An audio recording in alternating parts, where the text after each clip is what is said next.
how to use voice typing in Windows 11. And to do so, at first launch Microsoft Word or Notepad in anyone in which you want to type, and here press Win plus H shortcut key to launch voice typing command.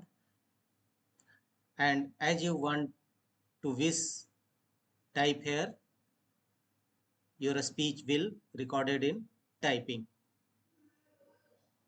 If you want to change settings of voice, as soon as you launch Microsoft Word or Notepad, this command will also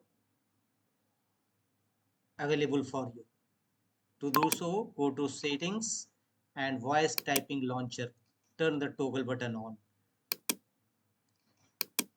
Now, as soon as you launch testpad, your command will also here available.